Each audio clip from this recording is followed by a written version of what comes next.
Hello everyone, कैसे हो तुम सब। आई होप तुम सब बहुत बहुत बहुत अच्छे होगे। So welcome and welcome back to our channel medicos studies. सो अभी सुबह के आई थिंक 11 बज रहे थे, तो मैंने सोचा क्यों ना फिज़िकल केमिस्ट्री का रिवीजन कर लिया जाए। वैसे तो लक्ष्य 1.0 में पूरी मतलब फ़िज़िकल केमिस्ट्री कंप्लीट हो गई है, बट इसका रिवीजन करना तो ज़रूरी है ना। तो अभी मैं इसको डॉली मैम के लेक्चर से इसका रिवीजन कर रही हूँ, जो कि लक्ष्य 2.0 में चल रहा है अभी। ठीक है, तो यहाँ से मैंने केमिकल काइनेटिक्स का रिवीजन किया एंड डॉली मैम बहुत अच्छा पढ़ाती हैं यार। मतलब मुझे सच में पहले मिल जाती है ना तो मेरे भाग्य खुल जाते, बट अब कोई कुछ नहीं हो सकता, तो कोई ना रिवीजन तो हो सकता है। तो फिर मैंने जल्दी जल्दी रिवीजन किया। उसके बाद ना मेरे पापा जो हैं मेरे लिए लाए थे किचन। इसमें कोई प्रॉब्लम नहीं है ना, कोई प्रॉब्लम नहीं है, बस इसमें एक प्रॉब्लम है कि इसमें जो ये एल है ना, ये गलती से उल्टा हो गया था। बट कोई बात नहीं, मैं किसी ना किसी तरह मैनेज कर लूँगी। वैसे भी मैं उल्टी सीधी हरकतें करती रहती हूँ, तो इस नॉर्मल फॉर मी।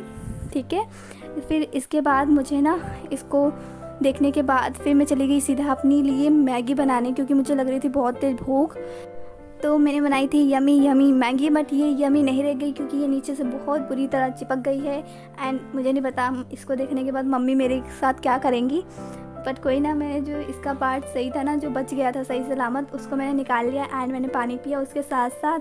एंड उसके बाद मैं चली गई अपनी बायो के पास, और यहाँ पे मैं करने जा रही हूँ रिप्रोडक्शन, मतलब फीमेल रिप्रोडक्टिव पार्ट वाला रिवाइज़, क्योंकि वो मेरा अच्छे से नहीं है। उसमें मेरे क्वेश्चन पता नहीं क्यों इतने रॉन्ग हो रहे हैं, तो इस वजह से मैं उसको अच्छे से रिवाइज़ करूँगी। एंड से बताऊँ ना, मुझे एनसीईआरटी पढ़ने में मौत आती है।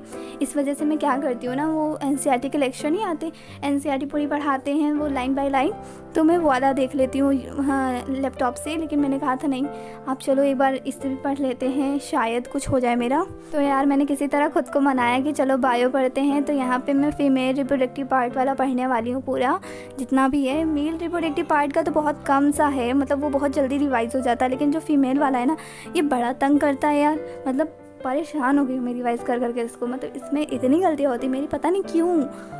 तो आप में से कोई मुझसे पूछ रहा था कि ना कि मेरे 2024 को लेकर क्या स्ट्रैटेजी हैं, क्या प्लान्स हैं। So I will definitely make a separate video on it. तब तक के लिए ये व्लॉग देख लो, ठीक है।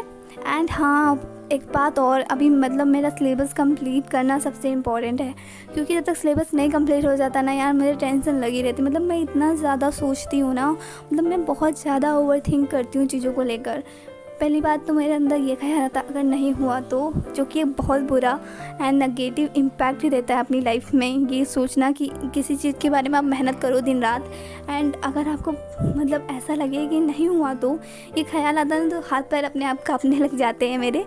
क्योंकि मतलब यार सच में मैंने बहुत चेंज किया है खुद को, क्या थी मैं और क्या हो गई हूँ इस प्रिपरेशन में। तो इस वजह से कभी कभी ना सोच के मुझे बहुत बुरा लगता है। मतलब मेहनत तो मैं अपनी तरफ से पूरी जान लगा के करती हूँ, तो इस वजह से मुझे कभी कभी ऐसी सोच जब मेरे दिमाग में आती है ना, ऐसी चीज़ पे मैं ओवर थिंक करने लगती हूँ ना, तो मुझे बड़ा गुस्सा आता है खुद पे।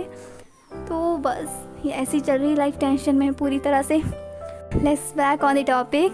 सो अभी मैं करने जा रही हूँ MR सर का लेक्चर, जो कि मैं हमेशा एक दिन बाद करती हूँ। मैं रिकॉर्डेड लेक्चर देखती हूँ ना, तो मैं एक दिन बाद वाला ही देखती हूँ।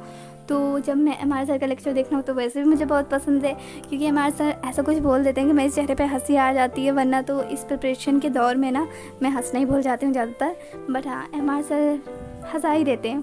ठीक है, तो यहाँ पे मैंने MR सर का लेक्चर कंप्लीट किया अच्छे से। एंड उसके बाद फिर मुझे जाना था डॉक्टर के यहाँ, तो पापा ने कहा चलो तुमको दिखा लाते हैं। तो फिर मैं रेडी होकर पापा के साथ चली गई डॉक्टर के यहाँ। तो उन्होंने मतलब दवाई दी मुझे, एंड देन कहा कि थोड़ा अपने हेल्थ पे ध्यान दो। उनको क्या पता कि किस दौर से गुजर रहे हैं हम। तो उनके यहाँ आने के बाद फिर मैं 15-20 मिनट सो गई। एंड देन जब मैं उठी तो मेरा पढ़ने का तो बिल्कुल मन नहीं था। इस वजह से मैंने सिर्फ शॉर्ट नोट्स को रिवाइज़ कर लिया जल्दी, क्योंकि मतलब मैंने उसमें कि सोल्यूशन के शॉर्ट नोट्स जो थे ना, मैं उसमें कि मैंने कहा एक बार फार्मूला देख लेते हैं याद है अच्छे से कि नहीं। तो मैं वही यहाँ पे रिवाइज़ कर रही हूँ। और तुम लोग मुझसे पूछ रहे थे ना शॉर्ट नोट्स कैसे बनाए, तो देखो ऐसे बना लो। सिर्फ उसमें क्या लिख लो, फार्मूला लिख लो इंपॉर्टेंट वाले, ठीक है। और उसमें वो पॉइंट लिख लो जो तुमको लगते हैं कि इंपॉर्टेंट हो और इनको दिमाग में रखना ज़रूरी है, वो लिख लो। एंड ज़रूरी नहीं कि तुम सब चीज़ इंग्लिश में लिखो, अगर तुमको हिंदी में समझ में आ रहा है ना, तुम अपने लैंग्वेज में लिखो। सर क्या कहते हैं, तुम्हारे शॉर्ट नोट्स जो होते हैं वो तुमको समझ में आने चाहिए, और लोग आएँ या ना आएँ। तो बस ऐसे ही बना लो तुम लोग, ठीक है। आई थिंक अब तुम लोगों को पता चल गया होगा कैसे बनाना है, तो अब तुम लोग बना लोगे आराम से। और किसी की शॉर्ट नोट्स मत मांगा करो यार। देखो अपने वो इंसान अपने हिसाब से लिखा होता है, तुम अपने हिसाब से बनाओगे, ठीक है। तो इस वजह से किसी और के शॉर्ट नोट्स पे विश्वास मत करो, अपने पे रहो, ठीक है। तो शॉर्ट नोट्स रिवाइज़ करने के बाद मुझे बहुत तेज़ भूख लग गई थी, तो उसके बाद मैंने खाया लेज़ और पिया फ्रूटी। और मुझे लेज़ बहुत ज़्यादा पसंद है, मतलब मुझे अनियन वाला ज़्यादा अच्छा लगता है वैसे, लेकिन आज ये टोमेटो वाला मिल गया था तो मैंने कहा कोई बात नहीं, इसको भी खा लेंगे। मतलब ये ठीक ठाक लगता है, बट मुझे अनियन वाला मेरा फेवरेट है, ये भी अच्छा लगता है वैसे। एंड उसके बाद मैं छत पर चली गई थी, एंड वहाँ पर मुझे इतना सुकून मिलता है ना, मुझे मतलब